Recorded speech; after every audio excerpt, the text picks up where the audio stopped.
First up, we've got the Apple Vision Pro headset. We'll show a quick clip on the screen for those watching on video. So this is a mixed reality headset recently announced and available for purchase early 2024. It's Apple's first major product launch since the Watch back in 2015. It uses no controllers. It uses eye tracking. It's got hand tracking and Siri for voice. You can use it for work, for movies, for gaming, for FaceTime, for pictures and more. It's got more pixels than a 4K TV, built-in 3D cameras, and the best spatial audio yet. It's VR, it's AR, it's XR, and it's a new term that they are defining as spatial computing. That's the Apple Vision Pro. Tim Cook has got to pay me for that wonderful ad. That was incredible. All right, let's get your thoughts, chaps. Nick, why don't you kick us off? When you see the Apple Vision Pro, what do you think? Well, I think they're a little bit behind the ball. Okay. I think they're a little bit behind. I think if you look at what Meta back in 2021, I think, let me go back. Let me tell you what I think about Apple. The situation with Apple is, I think, when the pandemic came down, they were busily trying to catch up on this. Okay. And I think this is something that they've tried to work on. I think they've got a better version than everybody else, but I think that what they've created is something which I think they're a little bit behind the times. I love the technology. I love what it does. I was really impressed by what it does. Trouble is, like a lot of Apple products, I think it's looking for it's almost like technology looking for an answer. Okay. And that slightly bothered me. I also think, and so it's a little bit like the Apple Watch. If you think about the Apple Watch when that came out, it's really that was supposed to be an augment the Apple iPhone. Sure, yeah, an extension of it. Yeah, it hasn't really become that, has it? It's become a fitness gadget. Yeah, I mean, I personally don't really use mine for fitness. I use it for basically setting alarms for when I've got to walk my dog and changing the song on Spotify through Alexa. So I use it for that, which I could do on my phone. Yeah. So it is, not replacing the phone at all, but it's more useful because I can do it quickly. I don't know if it's worth the money of doing that, but for me, it's cool. Absolutely. No, I get it. I kind of use the same thing as well. I use it on the Spotify. Just next track, please. I've heard this one before. Yeah, so very much. So that kind of something which set in my mind when I looked at this. The other thing is that I was really interested when I thought about this to see that Meta, if you think about 2021, they obviously changed their name from Facebook to Meta. Yeah. And they put a lot of money into this whole metaverse industry. Sure. And it's interesting, the last words that Zuck and the gang came out with was they're now talking, it's not so at the front, is it, anymore? And now they're talking about subjects such as OpenAI. Yeah. And then I looked at Microsoft, and Microsoft were right up there, and they've made a load of acquisitions. I think AltSpace, AltSpace is VR. Platform, their competitor of Horizon Worlds. Yeah. It's okay, but it's a bit similar problems to Horizon Worlds. It's quite blocky, and the tech is like The Sims or something. But they've closed that down as well. Oh, really? Yeah. So you look at, or it's been shuttered, shall we say, I think the term is, and you look at this and you say, where are these other tech companies moving to? And they're moving towards AI. Yeah. And it made me wonder, and I just thought, is this for once Apple being a little bit behind the ball in terms of where they should be with their technology? Yet, look, don't get me wrong, it looks great. I like the idea that you can just touch your forefinger and your thumb, and it acts like a click of a mouse. Yeah. Brilliant, very, very good, great technology. But I wonder if it's a little bit too late. Well, you're right that Meta beat them to the punch because they obviously have had the Quest and the Quest 2, and the Quest 3 was released the same week. It's nowhere near as expensive, and the tech reflects that, but they're obviously going for a different type of consumer. So you're right, Meta has beaten them to the punch, but Apple never is first. They always see what happens, and then they create their version with their fashion, their design, and their appeal on top. So what about your perspective, Graham? Would you agree, disagree when you see the Apple Vision Pro? What are your initial impressions? Yeah, I think very, very similar, really. As a piece of technology, looks absolutely amazing. What they're able to do with that technology and the software that's also with that looks absolutely fantastic. But why? I think that's the biggest question. Like, what problem is it solving? How would you bring it into your everyday life? What enhancement would you get from having one of these? Don't get me wrong, I'd love to have it. Yep. I'd love to have a go on it and try it, but I can't see me using it for work, even entertainment. Like it seems a little bit of a gimmick of a gadget with a very high price on it at the moment. Yeah. But I think as we look forward, this could be a stepping stone to other things. I thought it was an interesting point there about where's it heading, and the other big technology companies have perhaps taken a different direction. So it'll be interesting to see whether they come back or whether Apple also go, we should be in that AI space as well. Yeah. I mean, the AI is clearly the biggest technological transformation, certainly probably in ever. It's in terms of its potential and what's happened in the past year. We couldn't even imagined a year a bit beforehand with GPT and DALL-E and AI generated video and some other things that we'll talk about later on in this episode as well. But Meta have, from my recruitment agency, we've been tracking their job ads posted, and the use of the keyword AI is now more frequent than the use of the keyword metaverse. So you are right that they are starting to try and transition and perhaps not put all their eggs in that one basket. The metaverse term has almost, unfortunately, become a little bit of a joke, which is why Apple didn't even use it. They didn't even use the word virtual reality, mixed reality. They use the word spatial computing, a brand new idea that they're trying to pioneer, which they've got spatial audio. So I understand the shift, but I guess what they're trying to build is a computer, not a gaming gadget. So it's a little bit different. One thing that is different about this is that it has no controllers. I use my Oculus from time to time, and I go through phases where I really into it, and then I just kind of put it away for 3 months. And but I've been involved in trying out VR tech for a decade now, of everything from the Google Cardboard to this, right? So with all VR platforms, there was always controllers that you had to hold. Meta had been building out some hand tracking, which you could use on the Oculus, but it was pretty terrible. I mean, it was really, really slow, and there was no point doing it really at the end of the day. I'm sure it will get better and better. Apple seem to have just come out the gate with really, really good hand tracking, and my friends that have tried out the headset say that it's really natural. You just sit there, you just tap your fingers. You don't have to hold it up to the screen like you do with the Oculus. You can just tap. You look where you want to see it. The eye tracking will sense where you're looking. You tap, and it will go. You look in the search bar, and you just talk, and it will instantly start filling in the criteria. So their controller is eyes. Their controller is hands. Their controller is voice. It's not these plastic things that you're holding, which have AA batteries in. Okay. What do you think about the no controller angle? Graham, we'll start with yourself. Yeah, I think it's going to come down to the execution for me. If it works, it's going to be brilliant. I remember playing on the Kinect on the Xbox, and you think you're doing a move and it's not picking it up, and it's so frustrating. So I think if they've nailed it, it's going to be brilliant, because that is going to be the most natural way of interacting with technology. So I really hope they've got that spot on. Yeah, the Kinect, that was like the successor to the Wii in some respects, from the strap to just meant to be. Yeah, but it didn't really work, did it? It wasn't really didn't really catch on. Yep. What about yourself, Nick? What do you think of the no controllers aspect? I think it's fantastic. Yeah. Everything I've read and heard, I haven't seen myself or used it myself, but everything I've read and heard, if correct, because what I've read is it says it doesn't take very long for you to become familiar with it. Yeah, so it's meant to be instant. It is. It's almost like a couple of tries. The more it's the fact that you're looking for something to click, rather than do it with your fingers. And apparently, it's the same with the eyes as well. I do wonder about what your eyes are going to be like by the end of it, though. I should imagine opticians might make a few quid, actually, Alfie, as well. Because, the thing is, we talk about how you shouldn't watch TV for too long because it would damage your eyes, and then we went to phones, and now it's, literally right there. So, there hasn't been a long enough time to do a proper study on this. So, my eyes are wrecked because I've been looking at screens every day, all day, forever, right? What's it going to be like for little kids when they're just living in VR, and that's what they have? Yeah, absolutely. I agree with you completely there. I think where it's going to end up, I think it's a great stepping stone for eventually being a pair of glasses. Yeah, I think that's what it really is, and it's the first move towards it. I guess my problem with this is I'm always looking for a business application for it to resolve, and at the point, I don't really think with Microsoft coming out with 3D avatars, I don't really see it filling that gap just yet.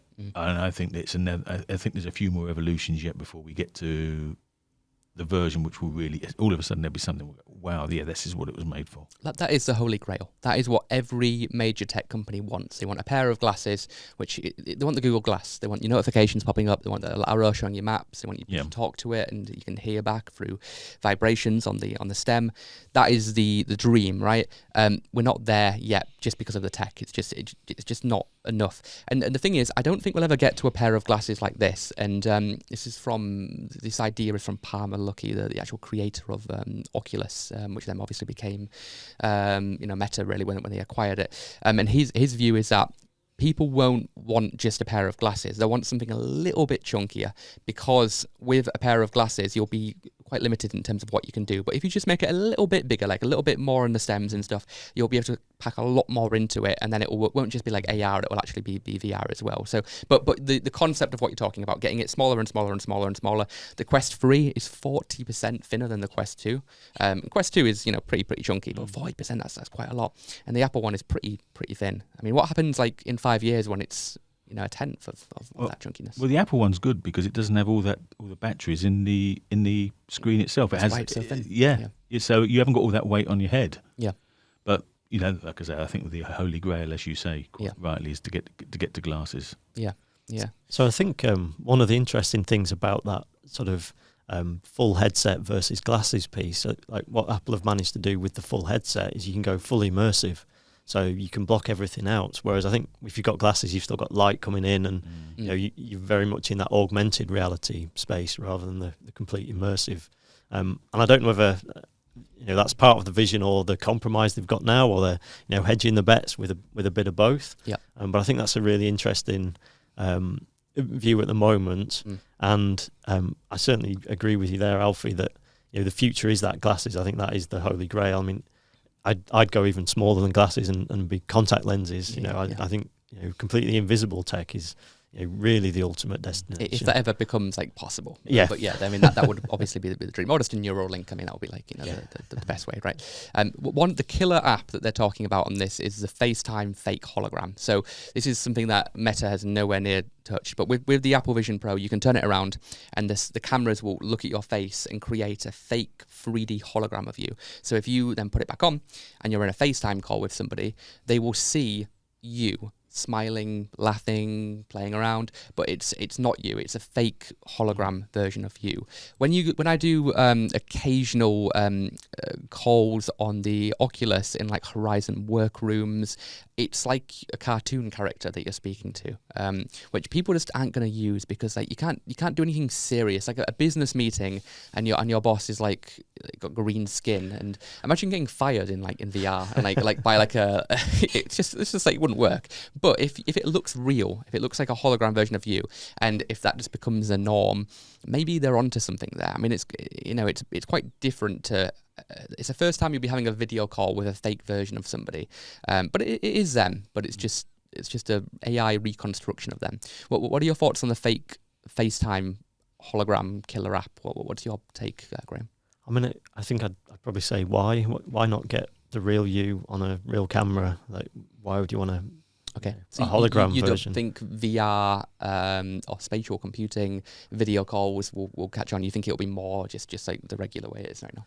I think so. Yeah, I think. I mean, it surprised myself actually how we've very much switched to video calls. I think we had the technology for a long time, and I was one of those people who really preferred voice only. But now there is video. Really enjoy that as a format, and it feels a bit odd just to do voice. I don't really get the hologram sort of version. I think we've all got faces, we've got cameras. Let's carry on with that. Sure. Okay. What's your take, Nick? I suppose my point is I'm looking at this from a culture perspective, and I don't think that you build a culture with a hologram. And I think that in the workplace, I mean, it's hard enough to build a culture when you're doing it over Zoom or Teams. So I'm quite an advocate of getting into the office more, because I think for young people especially, it's how you learn. You learn by learning off other people. People don't actually a lot of people don't realise that, but you do learn an awful lot from working with experienced people. If you're pair programming or something like that. So I'm a strong advocate of that anyway. So the sort of whole point of having this sort of virtual reality version of me doesn't really doesn't appeal because I'd rather do it in person. Yep. But maybe that says more about me than it does about anything else. And I kind of think it's more about getting the culture of your organisation and what you want to achieve across. And I think that's really important. Yeah, I'd agree with you. I try and do everything that I can in person. Failing that, video call, failing that, a phone call, and text is like a last resort. Most of the time when like my team or someone texts me, my response is I call them, and then if they don't answer, I'll just text back, when can you speak? Yeah. So just replying over messages, it's just like not a really efficient way. The tone's lost, you know. It's draining, isn't it? And you don't get them, as you say, you don't get the gravitas of the point you're trying to make. You can't build a relationship over messaging. Absolutely can't, no. Yeah, you do that over beers and food and speaking with people. Absolutely. One thing that the headset's got, which Meta don't have, and I'm skeptical if this will be a recurring thing. Like, this is the Apple Vision Pro, okay, and it's designed for developers really at $3,500. They'll buy it. They're only expecting to sell like 200,000 of these, which is like nothing compared to the tens of millions of Quests that were sold. Especially at like Christmas time. But they're going to sell, a small number of these. Devs will build apps, and then they'll come out with probably what I would guess is just the Apple Vision, like the Apple Vision Pro, Apple Vision. Apple Vision will be like half the price, and I don't think Apple Vision will have this feature because it seems like really expensive. But anyway, the Apple Vision Pro has something called EyeSight. And EyeSight is on the front, and you saw that on the revealing trailer. You can actually see the eyes of the person. Now you can't see the eyes. It's once again, it's a screen. It's fake, but it's good because when you're walking up to somebody in VR at the moment and you try and speak to them, they got to take off the headset and they got to pause the game and blah blah blah. With this, what you will see when wearing the headset is they will just come into the view. And you'll see them because it's more mixed reality. So, I'll be, watching a movie and it will kind of blur a little bit, and then Graham will pop up, "Hi, Alfie, what's going on now?" And you'll see that my eyes can see you, so we can have a conversation without having to take it off. There's also with the reality dial that you mentioned, turning it on. If you go into like super immersive mode, then that eyes won't show. It will show that a person is to be left alone. They're busy. But what do you think of EyeSight? Like this brand new idea when it comes to VR to try to make it less about taking it off and more about just people wearing it day to day. Because you could like wake up, you could put it on, and you could just go your day. It sounds really weird, but I just imagine like seeing like in 5 years everyone on the tube is just wearing a VR headset like they are on their phones right now, maybe. And then if they want to have a conversation with somebody, they both look at each other. They've both got the headset on, but they both can see their fake eyes and they're having a conversation. Like, do you think EyeSight could become a thing, or is it a gimmick? Nick, what's your initial impressions of EyeSight? Well, I'm the person that takes his sunglasses off when I talk to people, so I don't think it really appeals to me. I kind of like the idea of seeing the whites of someone's eyes, shall we say, and I think that's sort of the point that appeals to me. As a person that needs glasses for reading as well, I always take my glasses off when I'm talking to someone. So maybe that's just an old habit that I've got to get over. Maybe, yeah. I can't see without my glasses. I'm done. Yeah. What about your take, Graham, on EyeSight? Yeah, I think, you made us all laugh there with that vision of the future of everyone on the tube. But the more I think about that, I could see it because you're right. Everyone does sit there on their phone. I think having used VR headsets, it's very like disconcerting if someone goes, "Hey, Graham," and you're like, "Well, I was lost in my own world." So I think I've always considered the feature of the person using the headset, like that fading into view sounds great. I've not really considered it of like not needing to take your headset off. I think I'd find that very odd, talking to a camera version of eyes rather than the person themselves. But maybe people just get used to it because, like, we're saying, maybe not for us, but if people are growing up with this and it becomes the norm, then maybe that's something that just happens. And when enough people are doing it, it's like with the AirPods. Like when they came out, it looked like a bathroom product, like a thing that you floss your ears with or something, right? and the Q-tips and people like laughed at them at first, and now it's normal to see somebody walking down the street talking to themselves with their AirPods in. So if enough people do it, then it just becomes the norm, and that might be what happens with people with the Vision Pro and later versions. What about the price? Like I say, I do think this is going to come down significantly, and I think Apple have done this really strategically. They made it a really high price, so everybody wants it, and then when it drops, it's like, oh, it's here, and I can buy it now, But what do you think of like the $3,500? Like, I know most people aren't going to buy it; it's more for developers. But what do you think about the $3,500? And what do you think about like the $1,500, $2,000 that it's probably going to be, in a year from now, compared to Meta's? I mean, it's like $300-400 or pounds like version. What do you think of that side of the coin, Nick? Well, we know that Apple always produce quality products, and I think that's the point. And I think it's a really good. Anything which is new is going to be expensive because it's being into the marketplace and it's adopted. And as you've highlighted, they're only going to make a few 100,000 of them. And I think one of the reasons behind that, because I was looking at the dev tools when I went down further onto the screen, I was looking at the dev tools that they've created for it. Yeah. And I think they need to get some adoption of that first and some apps that are going to work with it before they're actually in a situation where it gets general use. That said, the minute the price starts dropping, people get interested. It's no different to when the watch came around. It's no different when the iPhone was created. And even if you think about the original cost of the iPod, these were all very high cost things, and that they eventually whittled the cost down and got the manufacturing cost down as they improved the product. The bit cheaper versions, like the iPod, then became like the Nano, and then you had like the little clip-on one. Absolutely, as well. yeah.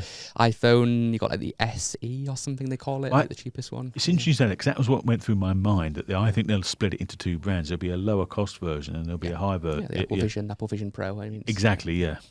I think that's where maybe even an Apple Vision SE. I mean, they'll probably do different variations of it, and in the same way now that we have. There was iPhone and then there's Android, but it's like a million different versions. There's Samsung, Google, everyone else has got a phone.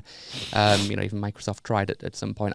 Amazon tried the Fire phone or something at some point. Yeah. I think with VR headsets, I mean, right now it's Oculus and there's like the Pico or something, and then there's a few like really expensive ones. But when Apple gets in the game, everybody will start coming out with their version of it. Meta unfortunately had to pay the price in terms of like the initial investment to get it going. And when I say pay the price, they spent more money. I believe I'm right in saying this. They spent more money on building out like the infrastructure of VR than it spent to get man to the moon.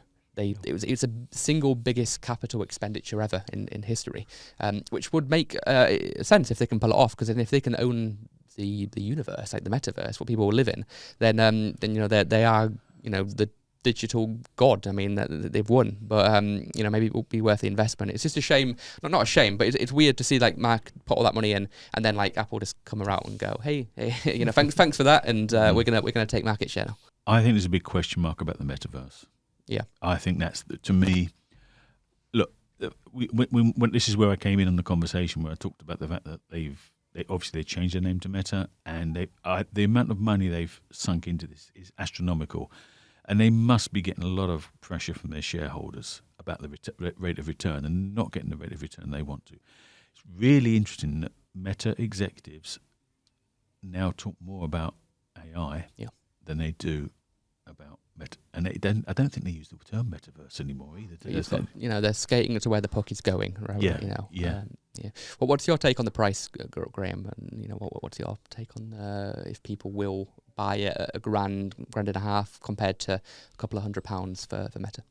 Yeah, I still think the price point's going to be too much for most people.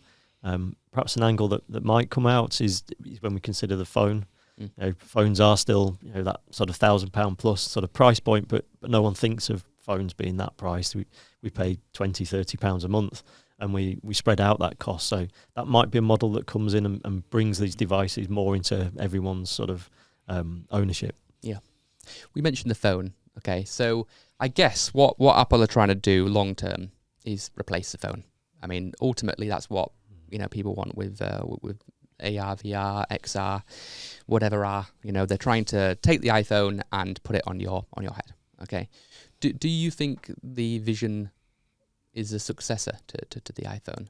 If you had to look forward 10 years from now, do you think people will be using this headset, version 7 of this headset, more than they're using their iPhone? Or do you think VR, AR, whatever, will not replace a smartphone? What's your take? I think it'd be the set of glasses we talked about earlier. I think 10 Do you think years it will replace the phone as like? I think it. Yeah, I think it will. Okay. I think the minute you can do, if you look, obviously it gives you it fully works with the Mac, so it gives you your screen. Yeah. It gives you all your apps. It's just a natural progression to get to that. Yeah. That holy grail, as we talked about earlier with the glasses, and I think that will be where it is. Yeah, it gets smaller and smaller. I mean, tech started as a computer would take up like a university, a huge room, and then it went to, the everybody will have a PC on their desk. That was whole Bill Gates' whole thing, and then it went to a phone and a watch, and eyes. I'm sure I read recently. I don't know if you remember back. This is many years ago that IBM developed a called Big Blue, a chess computer. Yeah, that could beat humans at chess. Yeah, and it beat the world champion at the time. I think Gary Kasparov. Yeah.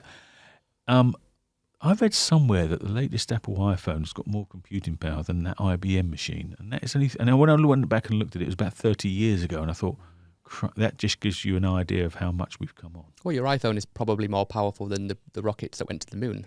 Without a doubt, yeah.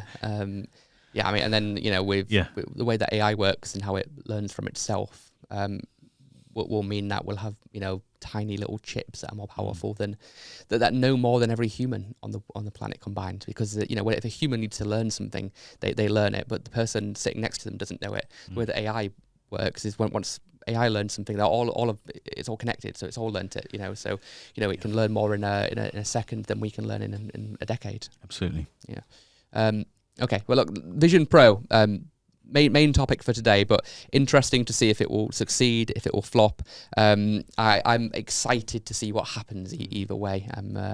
It's been a long time coming. I've been talking about Apple releasing a headset for over a year now on this podcast. I've probably mentioned it like 50 times. So to actually see it, I watched the whole thing live. I had popcorn, I had snacks, I had drinks, and it was just great. And I had my tiny baby crying the whole time and ruined the whole experience. But yeah, it was wild to see, and it'll be interesting to see